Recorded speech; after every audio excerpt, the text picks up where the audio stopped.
Good afternoon. It's Monday, the 8th of December 2014, just after 1 o'clock. Welcome to UK Column News. I'm your host, Brian Girish. With me in the studio, Mike Robinson. Got that right, I think. And behind the technical desk is Nick Green. Well, a variety of comments on the weather. Penzance seems to be a bit grey, cold and blustery. Seems to be pretty good in Swansea. Other places in the country reporting clear skies, blue sky in fact, and sunshine. North of the border, not sure, and I'll apologise to the lady from Dundee because I missed her weather report on Friday. So we'll see whether we can cover north of the border tomorrow. I'm sure there will be some weather in Scotland tomorrow. Well, where are we going to start? I suppose, hot on the heels of Penzance, it better be something to do with the sea. And here's our local Plymouth newspaper with an article which I think many people will read, they will smirk at, and then they will move on. So what is the Plymouth Herald headline? Well, it's female commander of Plymouth warship quits Navy after being removed from post over claims of an affair with her shipmate. So the meat of this story, if we can bring it in, is that this was the lady who made history as being the first woman to have command of a frontline warship in 500 years. But what's happened? Well, the whole thing is turned sour because she had an affair on board, or it's alleged she had an affair on board. But what we do know is that she was removed from the warship and then everything went quiet. Now, a Royal Navy spokesman has said it's not the policy of the Naval Service to make public any individual personal matters. It will be inappropriate to comment. We'd just like to say that's a very interesting comment in itself because this is a very serious incident, certainly for a commanding officer to be removed from a warship. But here's the Royal Navy saying, well, we're not going to tell the public what actually took place. We're not going to say what disciplinary proceedings were taken. And it now emerges that this lady has slowly and quietly slipped out of the Royal Navy, so we're not to be told. Can I ask a question? Please do. Is there not an admiral named West? Mr. Alan West. And is there any relation? Not that I could find some time ago, but possibly this is the case, I don't know. But the point we're really making here is that a serious incident took place on board a warship. The captain had to leave. This is this lady, Commander West. And now the public is simply to be told, don't you worry about this. It's nothing for you to concern yourself with. She's gone her own way, presumably on a full pension. And the general public, well, just go away and be quiet.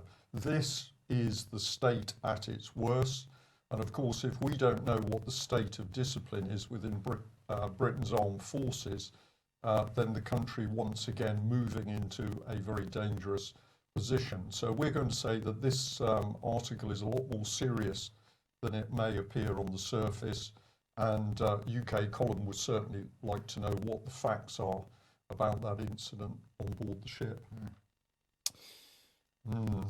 Well, we just said court-martial offence swept under the carpet. We'll add it up at the top of the screen there for anybody who wants to take a screenshot. So at the end of the day, number 10. Yes, number 10. Control. Apparently we are in a global race and children have to compete in that global race, and to get the best jobs we need mathematicians and scientists. That's pure and simple according to David Cameron. I'm not sure that he is capable of counting, so I'm not sure how he knows that. But anyway, he said that today we commit to delivering more maths and science teachers. This is part of our long-term economic disaster for Britain, making sure our children have the skills they need to thrive and get on. And this was this morning, there was a number of pupils visiting Downing Street for a lesson in how to program computers as part of the International Hour of Code project. And he said, it will take time, but it's absolutely vital for the success of our country that we teach maths and science and computing in the modern way, because that will be one of the things that will determine whether we succeed or not.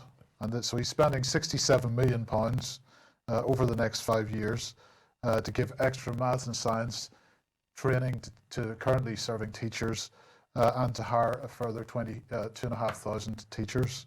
But unfortunately, for the last 3 years, the government has failed to manage to reach its targets for hiring any kind of teacher, never mind maths and science teachers. So education destroyed, basically, through the Labour area. That's it, and this is really a cynical piece of electioneering, in my opinion, in an attempt to say, well, we're doing it for maths and science teachers now.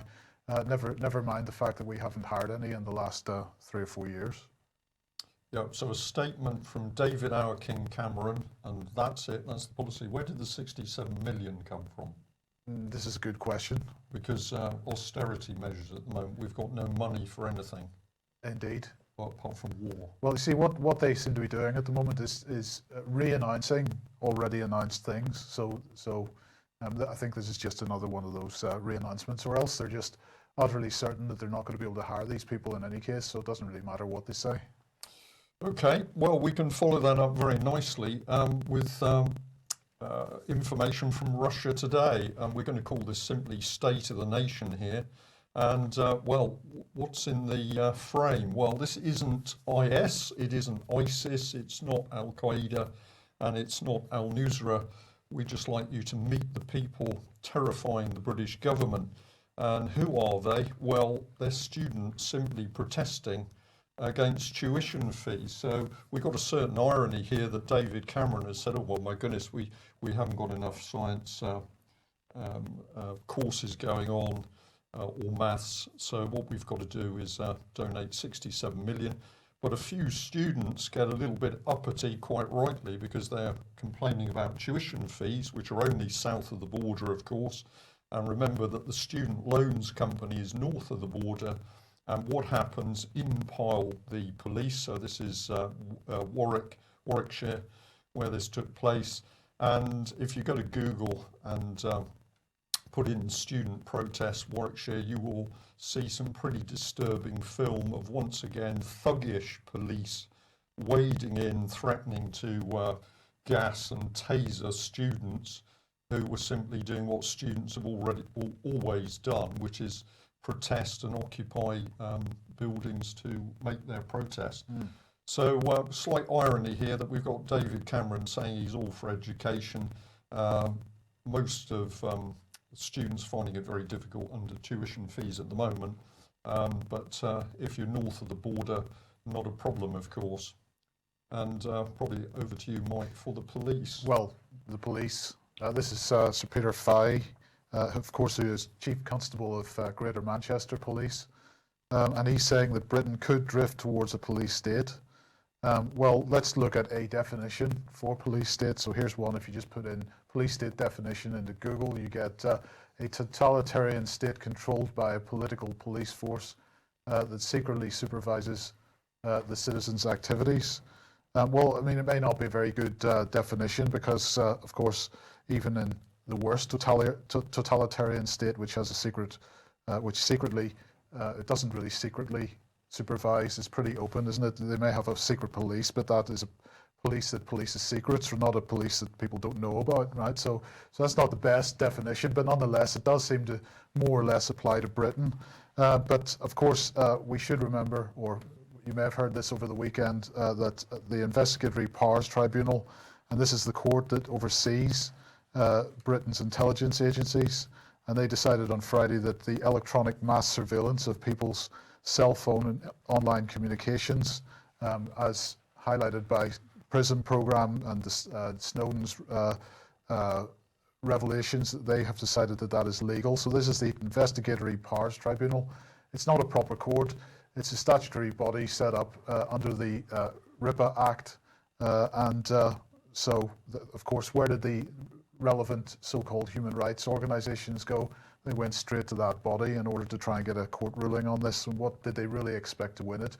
Just something interesting there before I move on. I noticed that Liberty, which is one of the bodies that took this action, is in brackets on that court document there as still being called the National Council of Civil Liberties, a name they seem to want to get away from, but nonetheless, that seems to be their proper name. Well, now that one surprises me, Mike, because I thought they had genuinely dropped the NCCL title after all of the information came out of the links through to the paedophile organisations, but clearly that's not the case. What is interesting is that Shami Chakrabarti is, of course, there named on that document. And I think somewhere we've got a film clip, not very good quality, taken at a meeting at which Shami Chakrabarti simply admitted that there was a dictatorship forming, but more or less we'd all have to get used to it. So maybe it's time to see whether we can pull some of that footage out to at least put a bit of text up as what's come out of that lady's mouth. So anyway, they lost their case on Friday, and they're now going to take that to the European Court of Human Rights, like that's going to do anything. But getting back to Sir Peter Fahy then, if we put this back up, he, as I say, Chief Constable of Greater Manchester Police, he told The Guardian that under the UK's what he called current trajectory, officers might be forced to adopt the role of, quotes, thought police. I think we've seen quite a number of stories recently where this has been the case. But this was the important quote I thought here. He called for the government and civil society to have a discussion about where the line is between free speech and extremism. So let's just have a look at a definition of civil society: the aggregate of non-governmental organizations and institutions that manifest interests and the will of citizens. So what he is actually calling for here is not a wide public debate. He's actually calling for a discussion between government and the third sector, which assists in creating government policy. The third sector, which pulls in policy from the European Union and the United Nations and pushes it into government. And so he's talking about limiting the discussion to those organizations and not a broad public discussion. He went on to say, if these issues are left to securocrats, then there is a danger of a drift to a police state. I'm a securocrat. It's people like me in the security services, people with a narrow responsibility for counter-terrorism. It's better for that to be defined by a wider society and not securocrats. But of course, he's just saying not a wider society. He's talking about a civil society. There is a danger of us being turned into a thought police. This securocrat says we do not want to be in the space of policing thought or police defining what is extremism. So he doesn't want to have to think about what extremism is. He wants that defined for him. But of course, he's quite happy to go and, just like those students, he's quite happy to go and kick the hell out of protesters at fracking protests at Barton Moss, should we say. So he's not too shy about being pretty totalitarian in his interpretation of how large corporations should have their interests protected and peaceful protesters should be treated. Yeah, interesting to see that side there. That's the non-government organisations, the third sector. Yeah. Tony Blair's the third way, and of course David Cameron's big society, and that is the mix between this so-called soft sector and the hard front end, for example, the police. But we also wanted to go in. Sorry, I'm finished there, Mike? Absolutely. Okay. Right. We also wanted to go into the other direction as well. So away from soft big society and into the hard global corporate side. So let's bring in this man again, because he's working in the background. What's he up to? Well, of course, it's Prince of Darkness himself. It's Mr. Mandelson. And we're saying, are Britain's security services watching this man at all? Now, why do we think we need to focus our attention back on Mandy Mandelson? Well, let's have a look at some of the headlines. The one we got on screen at the moment, Peter Mandelson refuses to defend his links to Russian defence firm. We can come over to this one. Lord Mandelson, Britain could still join the Euro. And he says we could still join the Euro despite the crisis in the Eurozone. And he said it could be attractive to Britain in a few years' time. So what does he know that the rest of Britain doesn't know at the moment? People don't want to go near the EU disaster area. But here's Lord Mandelson, who was EU Trade Commissioner, of course, and he's saying, well, okay, things might change, and Britain could be glad of the euro. Well, let's hop across to this side, and we've got another headline here. Lord Mandelson sees looming nightmare for Russian economy despite gas deal. Now, this is from a few months ago, but let's bring it to the fore again. Lord Mandelson has told Russia's leader in the bluntest terms that their country will be frozen out of the global financial system and face slow economic breakdown unless the Kremlin steps back from confrontation with the West. Well, he goes on, it is the markets that are leading the way, not governments, and they're quickening the pace. This is the looming nightmare for the Russian economy, and it will have to deal and it will have to be dealt with very boldly by the Russian government. To be cut off from global capital markets is not a good idea. So here's Mandelson absolutely ramming home that it's the global markets in control, not the governments. And let's fill in the middle. So under the business, he refuses to defend his links to the Russian defence firm. Lord Mandelson, former Labour business secretary, faces calls to surrender his directorship at Systema, a large Russian conglomerate. The post is thought to pay around $200,000 a year plus a share of profits.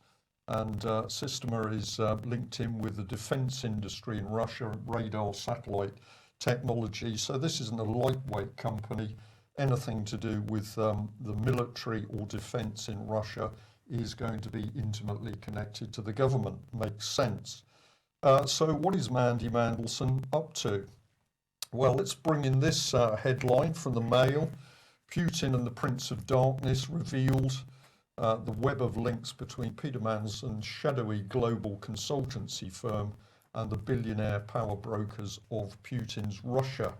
So let's remember this man Mandelson, he's still in power, he's still making laws, he's still there in politics to decide what's happening in Britain, and yet what is he up to? Well, this is the meat of the complaint. He's got a consultancy called advisory firm called Global Counsel, and critics point out the Global Counsel's founder and chairman, Mandelson, isn't just a former cabinet minister, he's also a lawmaker sitting in the Lords, engaging in public debates and able to lobby ministers and vote. With this in mind, he's required to declare publicly his interest, but of course this is absolutely not what he's been doing. So if we start to put this picture together, we've got him working now with Global Counsel. We've got him linked in with this Russian defence firm Systema.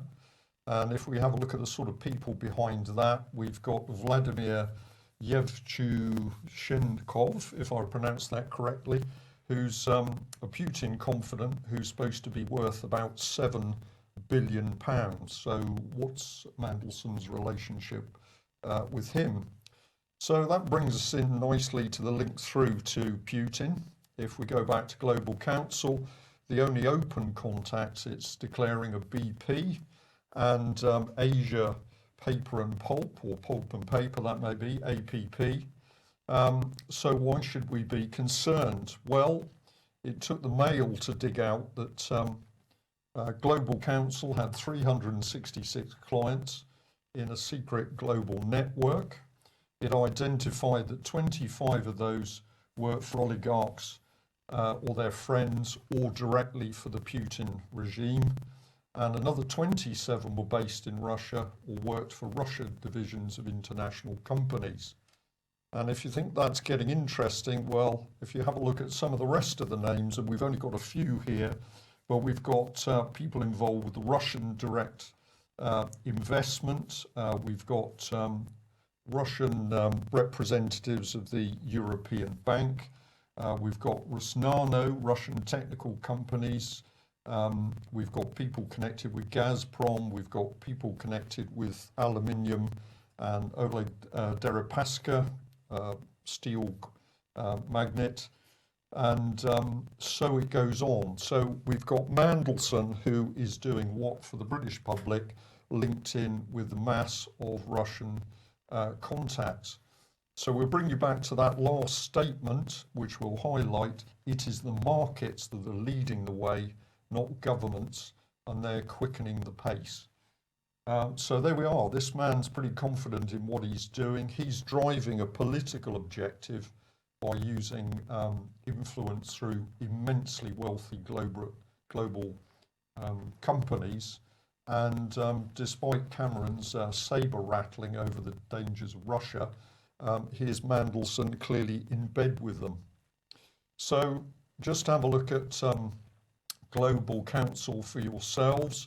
Very interesting website because it says more or less nothing, but cartoony sort of diagram there, Mike. You know, it's like many we've seen of organisations that are up to some quasi-political manoeuvring. It seems to be suggesting somebody with a network right the way through political and global company networks. And if you have a look at some of the people, they get more and more interesting because many of these senior people have hopped straight out of British government posts or civil service posts to now be advising and working with Lord Mandelson. And if we take some of the information in a bit more detail, what does Lord Mandelson say about himself? Well, of course, he boasts that he's former European Trade Commissioner, British First Secretary of State. Then he's talking about his portfolio across trade and industry, Northern Ireland business, boasting of working with Tony Blair and Gordon Brown. And he's been a Member of Parliament and driving the Labour Party campaigns and communication. And a little drop-in bit at the end, he's got Policy Network think tank and chairman of Lazard International. Is that a bank or a hedge fund? I think it's a bank. It's a bank. It's a bank. And we just have a look at his number 2 here, Benjamin Wegg-Prosser. Considerable experience in international media and politics. Co-founded SUP Media, a Moscow-based digital media company, where he was Director of Corporate Development. But before moving to Russia in 2007, he was Director of Strategic Communications in the Office of the British Prime Minister from 2005 to 2007. As an ex-military person, I find this fascinating that we've got people mixed up in British politics, simply drifting across to work with overseas countries who our own Prime Minister is warning are exceptionally dangerous. Depends whether you want to initiate a regime change in that country or not. Yeah. So we'll leave the audience to think about that and have a look and do a bit of research for themselves. But just to be pretty heavy-handed here, think about what we've just run through and have a look at this. So thanks very much for the viewer who sent this in to us. It's come from The Local, France's news in English, and it says that the French homeless are being forced to wear yellow triangles. And the gentleman in the pictures got one on his jumper. This is happening in Marseille. And a few people have already been blasting this idea as Nazi-era tactics to identify the homeless population by issuing them with the ID cards adorned with the yellow triangle. The cards detail their health issues and will be worn visibly. And we couldn't help thinking that it reminded of the yellow stars Jewish people had to wear during the Nazi regime. And so here we are in 2014, and the European Union's true identity is emerging right in front of our eyes. Not much to say about that, is there? We'll just take that pause of breath there, I think. Okay, financial stuff then. Well, the banks are really starting to squeal in this country. Financial Times here pointing out that the Financial Conduct Authority has now issued what they're calling record levels of fines this year. And as I say, the banks are beginning to squeal. They've issued £1.3 billion of penalties since April, according to this article. And that's more than 3 times the £425 million doled out in the full financial year from 2013 2014. And the FT here is saying that last year's figure was already an all-time high. Now, £1.1 billion of that money has been assigned to 5 banks as a result of the foreign exchange fraud. And Andrew Bailey, who is the Deputy Governor of the Bank of England, said that authorities around the world need to better coordinate their penalties. So he said, then Georgina Philippou, who is a director at the Financial Conduct Authority, Director of Enforcement Strategy, said that this is not a penalties race. We're not competing against other regulators in the world. And what they're really talking about is now sort of having coordinated fines issued. So we believe that we now have enough cases to pause and take stock, and we plan to start a review of our penalty policy in the next financial year. So in other words, the banks can rest assured that next year they'll review the fines that are being doled out for this kind of fraud and corruption. And what in cases a bit unfair, bit too bit too heavy-handed for the banks themselves, you know.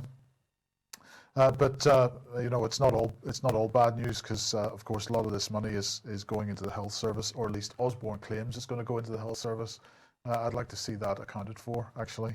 And service charities, I think some of them swallowed up a bit of the banking fines, if I remember correctly. Well, 500 million of banking fines are going to go to military services and related charities. Yeah, great cynicism there. I think the bankers pay for the wars, and then you drift your fines across in order to help the prosthetics, yes, or wherever it's needed. Yes. So in the meantime then, the Bank of England has issued its latest quarterly bulletin. Well, in a nutshell, what's it saying? It's saying that the UK banking system is going to double in size by 2050. And there's no strong link between banking sector size and probability of a crisis, apparently. So there's the little infographic that they've created showing the size of the banking sector in Britain compared to other European nations. And they're expecting it to, well, it's already 450% of GDP. So if that should go bust, crash, and the size of that is 450% of GDP, how's that bailable out? Is it possible to bail that out? I don't think it's looking good. It's not looking good, is it? So they say the size of the UK banking system might roughly double from its current size to over 950% of GDP by 2050, far outstripping the projected increase in other G20 banking systems. It says in the report, some have suggested that the current size of the UK banking system represents a material risk to economic stability, and that action should be taken to reduce its size. So, I mean, what can you say about that? Action should be taken to reduce its size. We could start off with a Glass-Steagall type separation of the banks, and then we don't really care what they do, but at the moment it is a massive risk. But it's okay, because only 500,000 families would be at risk of falling into mortgage arrears once interest rates start to rise. So that's okay, isn't it? This means that, well, all the positive news in the financial press is saying that means that a majority of mortgage holders could cope if interest rates rose. So that's great. I think that's fantastic. Only 500,000 families in trouble. So they're saying that if interest rates rose from historic low of 0.5% to 2.5%, just 4% of mortgage borrowers would need to take action. And taking action, in their view, means cutting spending or working longer hours. It's a pity there are no jobs for them to work longer hours, isn't it? But anyway, speaking to the Times, Andrew Turry, who is the chairman of the Treasury Select Committee, said interest rates have been so low for so long now that some might conclude this is the new normal. They shouldn't. Well, I think that's what we've been saying for about a year. And John Mann piped up as well. He said that middle-class families are likely to have overextended themselves without being able to finance their way out of debt problems. The middle classes are likely to be hit hugely. So that's pretty nasty stuff, really, from the Bank of England's quarterly review, basically saying, you know, we're going to grow this bubble to double its current size. It's already a bubble which is suck in as many people as possible. Well, it goes, presumably. We've said it before, we'll say it again. They intend to asset strip everybody of everything that we own. Property ownership is not something which is of value in a communitarian regime, and I'm afraid that's what we got. Okay, the general election then.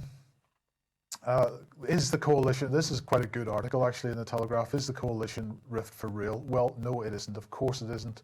We're already into election mode, and the two parties in the coalition, while behind the scenes they continue to drift in their coalition policies, are pretending to have fallen out with each other. So Nick Clegg didn't turn up to the autumn statement. Danny Alexander making comments about various things related to the autumn statement, saying George Osborne's not a very nice guy. Maybe Danny Alexander has been speaking to him the day before when he didn't seem to be quite all with it, but I don't know. But anyway, this is, of course, is a complete fraud, this whole business of a rift between these two parties, and we'll just watch it with amusement. Well, amusement until it gets tough. But of course, no debate in Westminster, certainly not if there's anything to do with child abuse, empty house, and nothing of any substance there, unless it's a war. So all the rest of the manoeuvring goes on behind closed doors. But occasionally we get a glimpse, and we'll just have a look at one of the finest politicians Britain has produced, Gordon Brown. Here he is. And note what he's talking about. So Gordon Brown calls for Scottish politics reset. And of course, the BBC happy to promote this, including a video clip. Just remember that aside from being an expert throwing mobile phones, unelected Prime Minister, this man is now the global boss of education. So that should... Maybe he's calling for maths and science teachers, I don't know. Yeah, possibly. So what did he have to say? Well, Mr. Brown told the BBC that Scottish politics has got to reset, and Labour is going to press the reset button. He said the focus has got to move from the constitution to economic change. It's not now what the Parliament is, the question is what it can do. So I'm not sure I understand any of that, but what we do understand is the fact that, of course, this man is talking about reset, and it is the UK column that has warned, and we will continue to warn, that wherever you see the idea of a reset, particularly if it's mentioning the constitution or the economy, then this is the danger, and this is for the rebuild of our constitution in line principally with the communitarian or European Union model. So Gordon Brown hasn't disappeared, of course, from politics like Mandelson. He's gone underground, elevated to immense power with the European Union and, sorry, not the European Union, the UN. And what is he up to? Well, if you're going to build a dictatorship, you need a gulag, basically, of psychiatric institutions. And we'd like to just bring this story to the fore. This is not new, but let's have a look at it in context. It's the Scottish Express talking about Lady Hamilton, the Scots widow of wrongly sectioned Duke, calls for a mental health overhaul. And this is a horrible and tragic story of a husband who was sectioned. Lady Hamilton is unable to find out exactly who sectioned him and why, but as a result of being incarcerated for some time, the Duke then died, and this lady is warning at the moment north of the border that something is wrong. Well, we don't think there's anything wrong at all, because this is the state now building a gulag. If you challenge the state in any way, then the aim will be to section you. So we're putting up there a little embedded image of Anne Gregg, who of course was falsely sectioned after reporting the sexual abuse of her daughter Holly. And just so that she's not on her own, we're also going to put up Emma Stoops, the lady who was falsely sectioned in Cornwall after reporting child abuse. So the UK column has reported a number of these incidents. And of course, we already now see the government saying that if you challenge global warming, for example, or you challenge government policy, then you've got to be either an extremist or mentally ill. So this has all been seen before. Stalinist Russia, particularly good at this, locking people up as dissenters, not in prisons, but psychiatric institutes. So on that note, we'll remember Robert Greene. And basically, he's now been under house arrest for 194 days or thereabouts. He's still waiting for his trial in January next year. But let's remember, of course, that it was Alex Salmond's junta of three, including Kenny McCaskill, which made sure that Robert was stitched up. And what happened in court, which we'll just remind people of, was that one sheriff clearly discriminated against him on the basis that he was an Englishman, and this is Scotland. Nice system of justice. Well, what's happened to Kenny McCaskill? Well, he's been thrown out of his main job in Scotland, and where would you want to put such a man? Well, he's actually replaced the transparency crusader, Chick Brodie, on Scottish Parliament's Public Petitions Committee. So I encourage you to go and have a look at a diary of injustice in Scotland, and you'll see a scathing article saying, here is this man. He released McGrath. He was basically, he presided over faked up crime figures, massive handouts of money and legal aid to lawyers, scandals in Scotland's Crown Office. So what do you now do with him? Put him in charge of transparency. Sounds a bit like Francis Moore, really, doesn't it? And we've got to bring in this lady, of course, because Theresa May, master of obfuscation, still no committee chairman for the investigation into child abuse.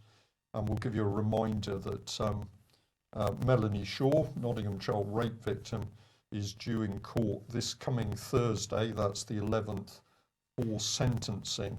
So we can imprison the victims, we can have tremendous effort by the institutions of government to fix up the victims.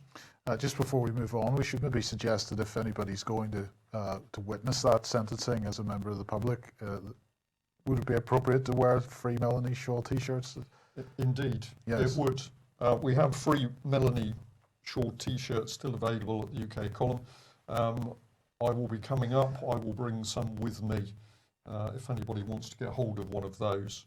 But we'll also remind ourselves that Theresa May, of course, under pressure, because many victims are now saying this is just a waste of time and we don't want to be involved. I have to say, she's looking like she's under pressure as well, doesn't she? I think she is, but of course she's another puppet, isn't it? This isn't the lady making policy, this is the lady doing as she's told. Is she blackmailed, possibly? Pressurised, certainly. And what sort of stuff can they pressurise the British political establishment with? Well, the Daily Telegraph, very interesting article going back to the Jeremy Thorpe scandal. And what they're saying is that a gentleman called Dennis Mayhem has come forward, who's now giving more detail about the whole of the Jeremy Thorpe scandal, and saying that the order for what happened actually came from someone high up in the Liberal Party. So more of the same, utter filth and corruption in Britain's political parties, the people supposedly running the country. But it's only coming out once people have passed away. Well, indeed, yeah. Although, is it John Mann or Dan Zucker? Somebody at the moment is actually calling for the Whips files to be opened on the basis that obviously the party whips hold all the dirt on what's been going on with politicians. So we'll wait to see whether that happens. Well, of course, this inquiry never seems to get started, but in fact we've decided that we're not going to wait.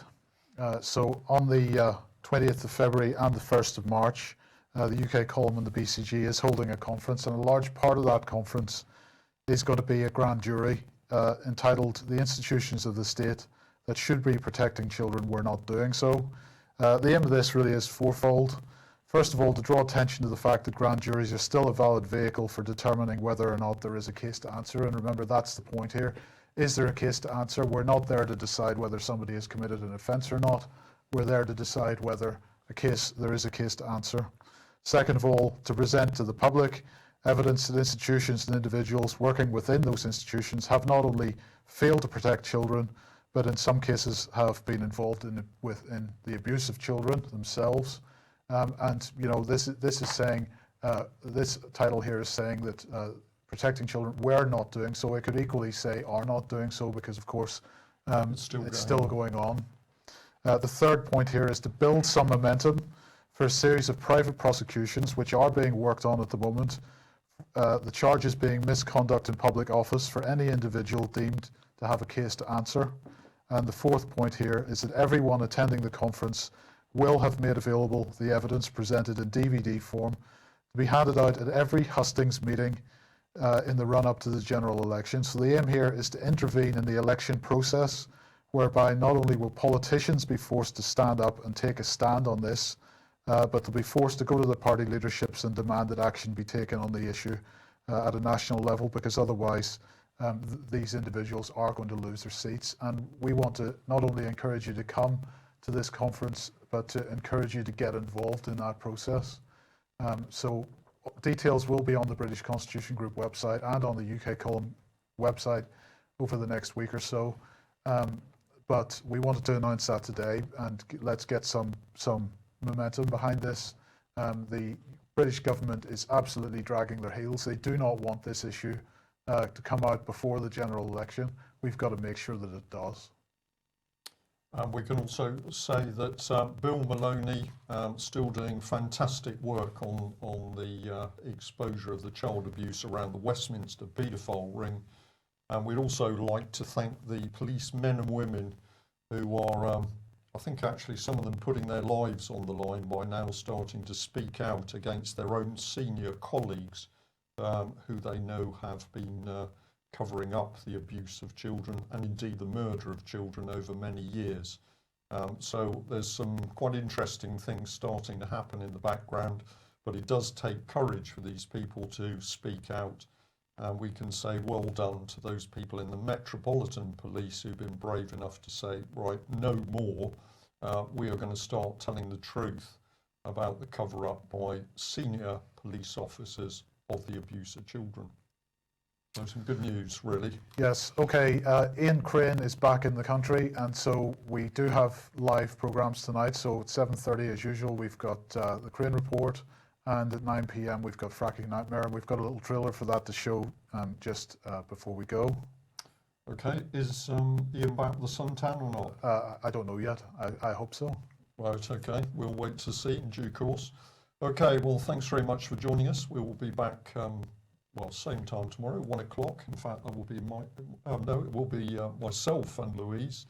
And if anybody can get to that hearing for Melanie Shaw in Nottingham, that's in the morning on Thursday, the 11th of December. Thanks for joining us. Bye-bye. Bye-bye. This coming Monday, on a special edition of Fracking Nightmare, I'll not only be giving an update from my recent visit to the gas fields of southern Queensland, we'll also be exposing the outrageously excessive, unlawful behaviour of Humberside police, as this country rushes headlong towards the corporatist police state, and the British government pushes this country into a fracking nightmare. The people of the UK need to see the evidence and judge for themselves. Join me on Monday evening on www.ukcolumn.org/live or www.frackingnightmare.com for fracking revelations which need to be exposed now.